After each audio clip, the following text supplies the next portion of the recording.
Hello guys, welcome back to our channel on Japan. तो दोस्तों, आइए आज आप लोगों को बताने वाला हूं कि जापान का वीजा यानी कि टूरिस्ट वीजा जो है काफी ज्यादा रिफ्यूजल आ रहा था। इसकी वजह से मैं ये वीडियो बना रहा हूं। तो दोस्तों आइए मैं आपको बताता हूं कि जापान का टूरिस्ट वीजा का रिजेक्शन होने का या फिर डिफ्यूज होने का सबसे बड़ा रीजन क्या है। तो रीजन देखिए, एक नहीं है, बहुत सारी है।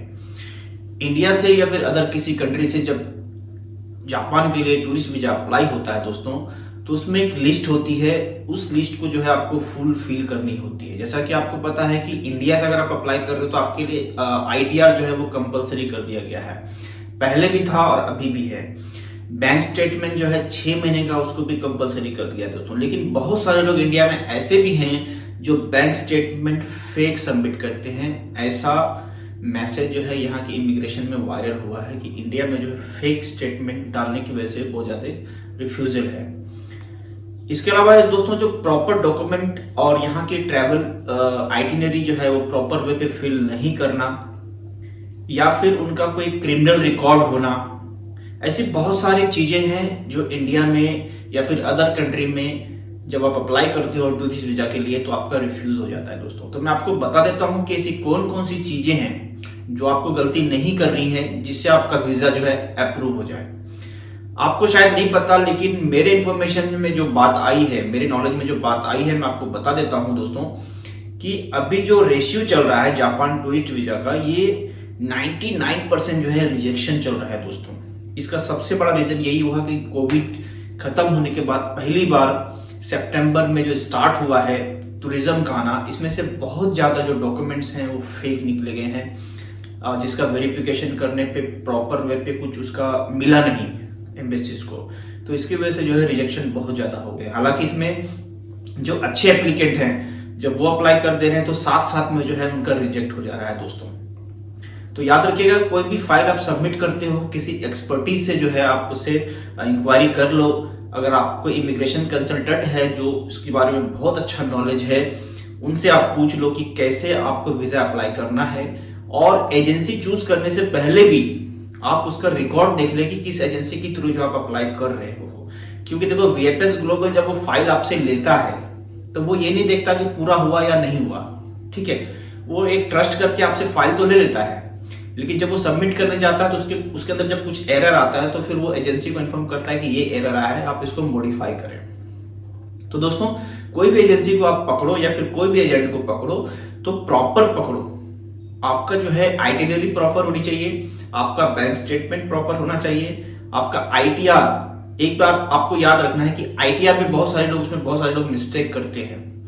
आपकी आईटीआर के साथ आपका प्रॉफिट जो है वो कंपेयर नहीं करते। दोनों का कंपैरिजन जो है वो सेम आना चाहिए, ये भी याद रखना है दोस्तों। आपको पता होगा कि पहले जो लिमिट थी वो 3 लाख के आसपास में थी इंडिया में। अब जो है मोदी गवर्नमेंट ने जो है इसको 5 लाख तक कर दिया है। यानी कि 5 लाख तक अगर आपका इनकम है, साल भर तक का आपको कोई इनकम टैक्स नहीं देनी है दोस्तों। तो पिछले साल वाला जो है आपका आईटीआर और ये साल वाला जो आईटीआर है, उन दोनों के बीच में आपको कंपेयर करना है आपकी सैलरी को, आपका पैकेज को, आपके बैंक स्टेटमेंट को। ये बहुत इंपॉर्टेंट है दोस्तों।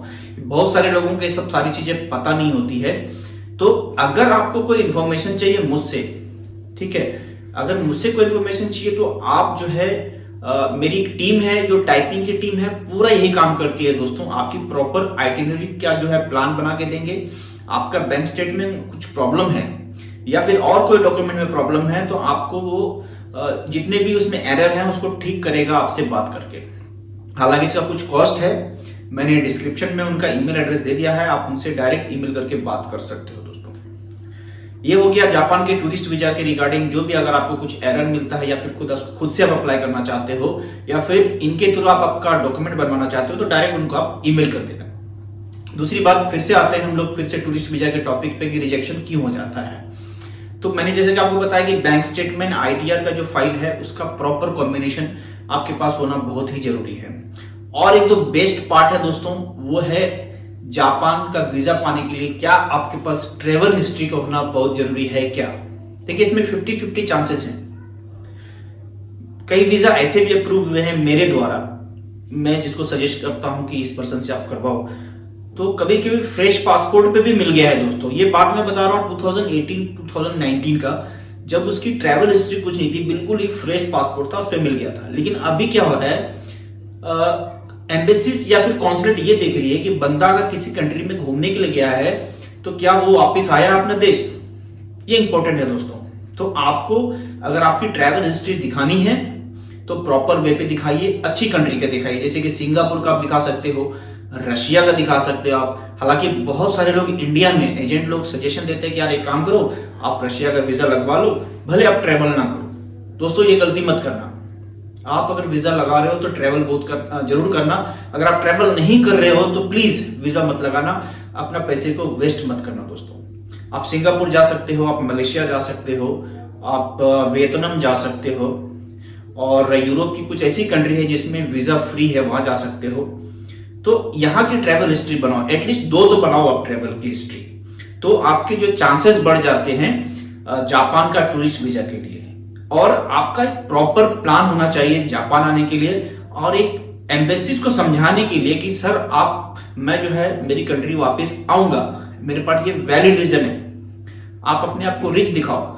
बहुत सारे एजेंट ऐसा भी करते हैं कि आपका फाइल जब लेते हैं तो ये कहते हैं यार एक काम करो, 1 से 2 लाख रुपए बैंक बैलेंस दिखाओ, तुम्हारा काम हो जाएगा। नहीं दोस्तों, 1 से 2 लाख में आपका कुछ नहीं होने वाला है, क्योंकि जब वो बैंक बैलेंस आपका देखता है एम्बेसी, तो ये सोचता है कि यार इसके पास 2 लाख है, इंडिया का 2 लाख है, ये आदमी जापान आके क्या घूमेगा, क्या खाएगा, क्या पिएगा। तो दोस्तों इसमें भी रिफ्यूजल होता है। तो याद रखिएगा कि हो सके अपने रिश्तेदारों से लेके या फिर कहीं से भी लेके आप बैंक स्टेटमेंट प्रॉपर बनाएं, एटलीस्ट 6 से 7 लाख रुपए का बनाएं।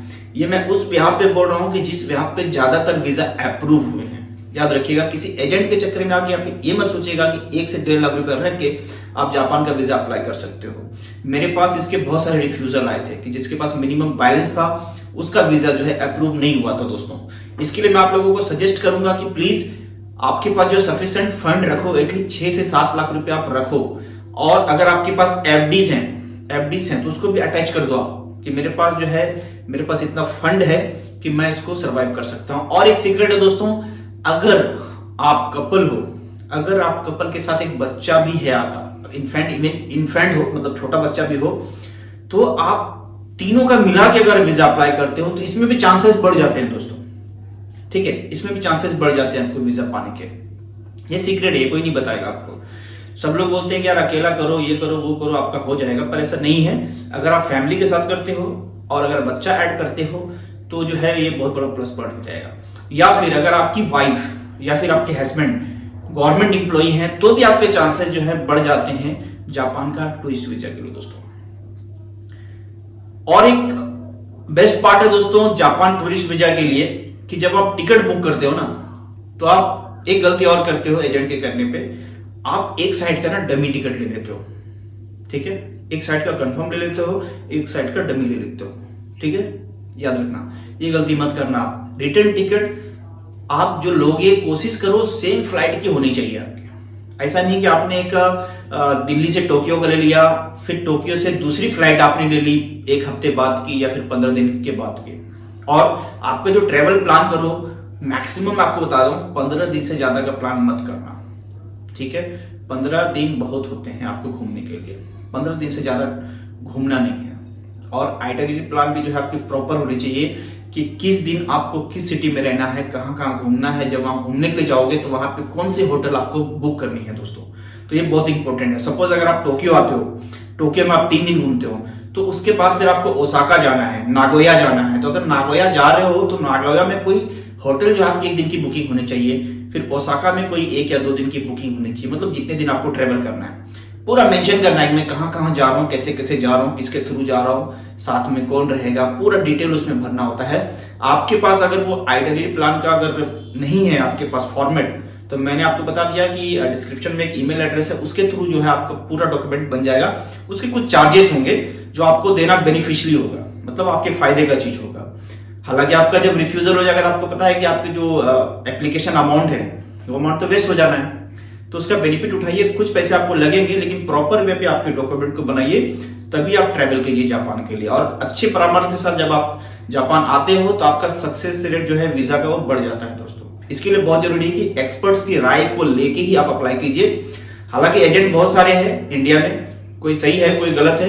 कोई लोग सोचते हैं कि यार मैं एक काम करता हूँ, रशिया का वीजा लगवा देता हूँ, मुझे 2-4 हजार का प्रॉफिट हो जाएगा, तो इस चक्कर में आपको बोल देते हैं कि भाई रशिया का वीजा लगा लो, जो है आपका काम हो जाएगा। ऐसे ही बहुत सारे एजेंट हैं जो आपको ट्रेवल करवा देगा बेवजह, वो नहीं करना है दोस्तों। मैंने आपको बताया कि 2-3 कंट्री है, कोशिश करो सिंगापुर, मलेशिया, ये 2 कंट्री में अगर आप होके आ लिए तो भी आपका ट्रेवल हिस्ट्री बहुत अच्छा बन जाएगा। वहां पे आप जाओगे तो वहां का ट्रेवल प्लान भी आप बहुत ज्यादा होगा, तो हफ्ता दिन 10 दिन से ज्यादा का मत रखना। और जापान का ट्रेवल अगर आपको बनाना है तो 15 दिन से ज्यादा का मत रखना। और एयर टिकट जो है सेम फ्लाइट की लेना, मतलब जिस फ्लाइट से आप जा रहे हो, जिस फ्लाइट से नंबर से, वही सेम। सपोज आप एयर इंडिया से जा रहे हो तो एयर इंडिया की ही लेने की कोशिश करना, ठीक है। तो प्रॉपर प्लान बनाना, और अपने जो है अपनी फैमिली के साथ अगर प्लान बनाते हो तो इसमें चांसेस भी काफी बढ़ जाते हैं, जैसा मैंने आपको पहले बताया था। और भी बहुत सारी इंफॉर्मेशन आपको मिल सकती है। मैंने जैसे कि मैंने आपको बताया कि मेरे ग्रुप के साथ आप ज्वाइन हो सकते हो। मैंने मेरा व्हाट्सएप का ग्रुप बनाया हुआ है, उस ग्रुप में अगर आप ऐड हो जाते हो तो कुछ भी इन्फॉर्मेशन अगर आपको चाहिए होती है तो आप ले सकते हो, या फिर डायरेक्टली आप मुझे कॉल कर सकते हो। अगर मैं फ्री रहूंगा तो डेफिनेटली मैं आपसे बात करूंगा, या फिर आपको ईमेल अगर आप करते हो तो आपको ईमेल का रिप्लाई दूंगा। इस वीडियो में इतना ही था। नेक्स्ट और वीडियो बनाऊंगा कई और टॉपिक के ऊपर, तो प्लीज बने रहिएगा मेरे चैनल पे। मेरे चैनल को सब्सक्राइब कीजिएगा, लाइक कीजिएगा और अपने दोस्तों के साथ शेयर जरूर कीजिएगा।